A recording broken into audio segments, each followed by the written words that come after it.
So let's open up this conversation. Professor Madhav Nalapat, editorial director of the Sunday Guardian, joining us on the broadcast. Major General Dhruv Katoch is with us. Ambassador Baswati Mukherjee with us. Sumit Peer with us, and Dr. Sharad Kohli with us. Okay, all right, Dr. Kohli, your shot at it, sir. Well, I think all the reasons and all the picks listed out by my co-panelists. I think you would appreciate there is economics behind everything. That we speak. The money. It's all about money, honey, as they say.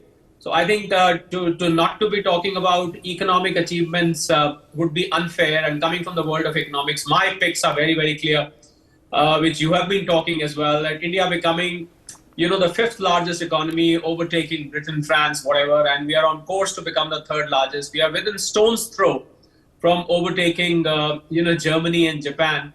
So my prediction is we'll get there very soon. But I think from being fragile five to being amongst the top five, for me is a huge achievement.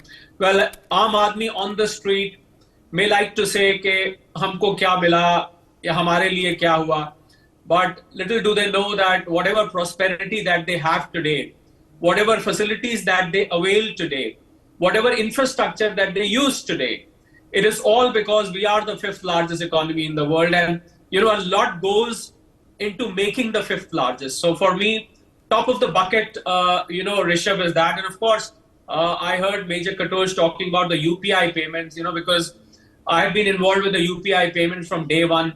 17,60,000 rupees payment in a month. That is 7.6 trillion rupee payment in 1 month. 1,140 crore number of payments. I think it's an envy for anybody across the world. And when G20 happened, Rishabh, what was the biggest talking point amongst the delegates? You'll be surprised, it was fintech.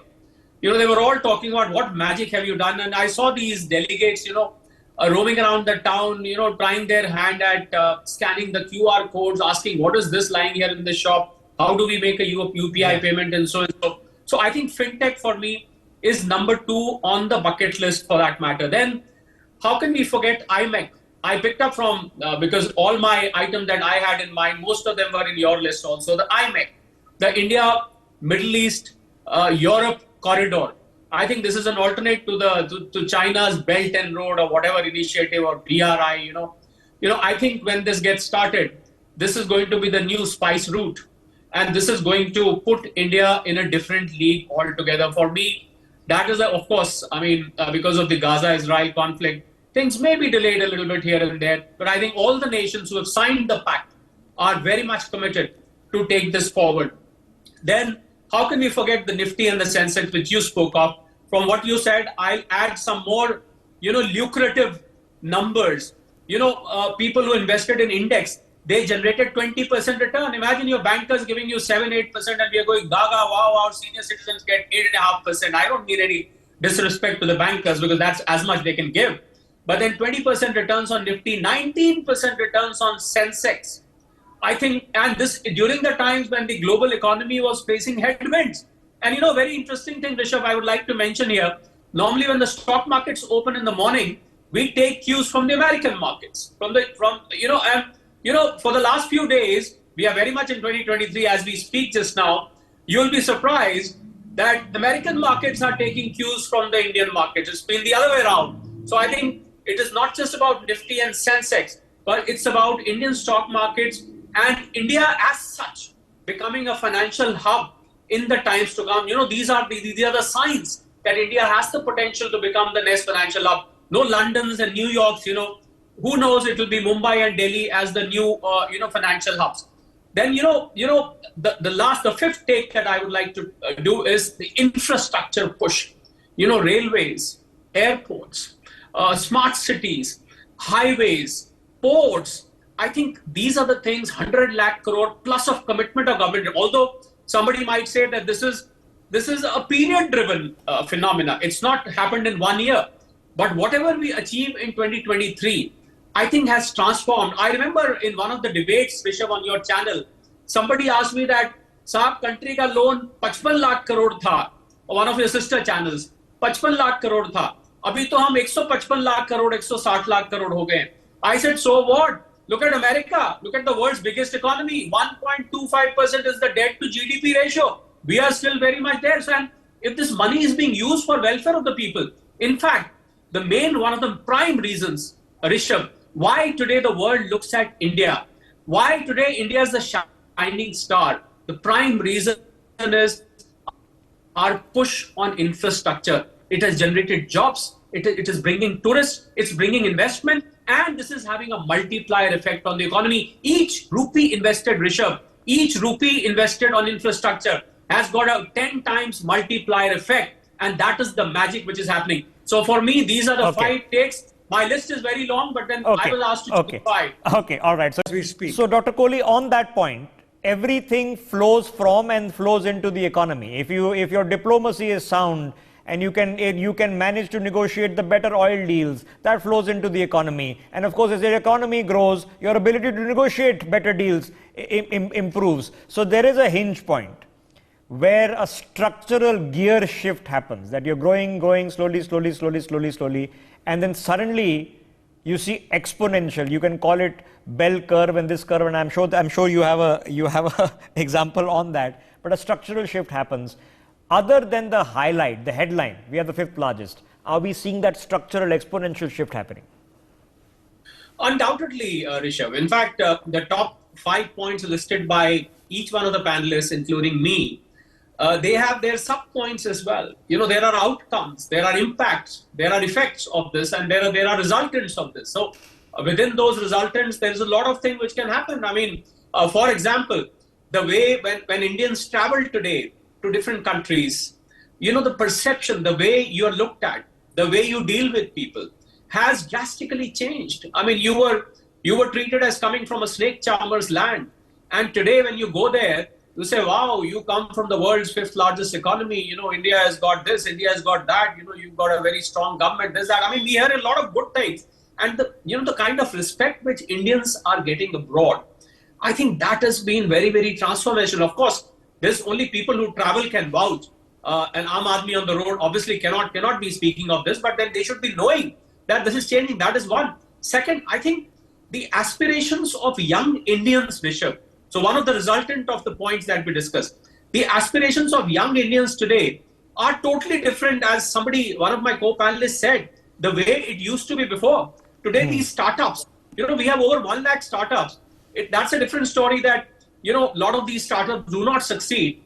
But, you know, there are so many of startups coming up that even if we include the ones that fail, they try and come back in another field or with another project, with another business.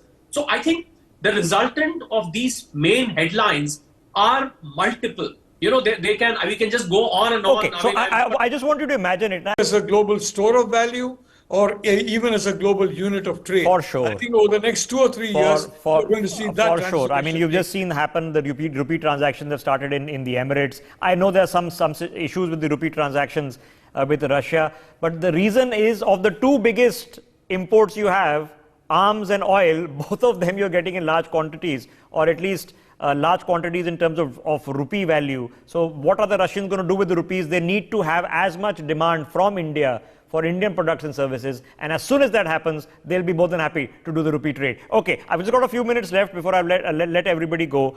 So I'm going to highlight this because the one big seminal moment that we are all going to touch and feel, and I've given it the example of the record we set of 100 kilometers in 100 hours. But Dr. Sharad Kohli, we are seeing now new problems which a generation ago would not have noticed. A new problem is that today on India's highways, people are driving so fast that their tires blow up. So that causes accidents. That the highways have become so smooth and straight that people fall asleep at the wheel. So it causes an accident. I mean, on one end, you know, we are talking about some dog or cow crossing the road and potholes and the highway simply vanishing at one point of time and it being a pedestrian zone. Look where we have come, and this is the milestone that literally everybody touches and feels. Indeed, you know, with the infrastructure growth, with the highways being built, Rishabh, I think a parallel movement has to start. You know, when it comes to the civilization, then it comes to, like, for example, training the drivers. for all the beautiful things that we have built, Bharat Mandapam, anything and everything, airports, new railway stations. I think the habits, the way people deal with this infrastructure, the way people use this infrastructure, I think that awareness campaign, Rishabh, needs to be taken up right away. Because if we don't do that, this infrastructure will start crumbling sooner than we know. You know, it's not going to last like a London tube station, which is going on for 100 years. It will not last 100 years. If we have people spitting on the walls, if you have people vandalizing the walls, I think I think along with the infrastructure development, Rishabh, very important point, very, very important. And I've been emphasizing this for a very long time. A parallel movement, a parallel initiative has to be done to educate the people, to how to use and preserve this infrastructure. But build it nice. If you build and then trust them with it. Okay, we're going to make it well, and you're going to be so proud that it's so nice that you'll make an effort to keep it nice. Now I know that's a sub point, but ladies and gentlemen, the reason we've had this telecast today is because all of you watching this broadcast, including all my panelists, all would have had personal milestones, trials and tribulations and plans ahead. Okay, but we are all in the same boat and we are in the same team. And it's a moment of reflection of national milestones, and there are countless. So we are putting all of these online.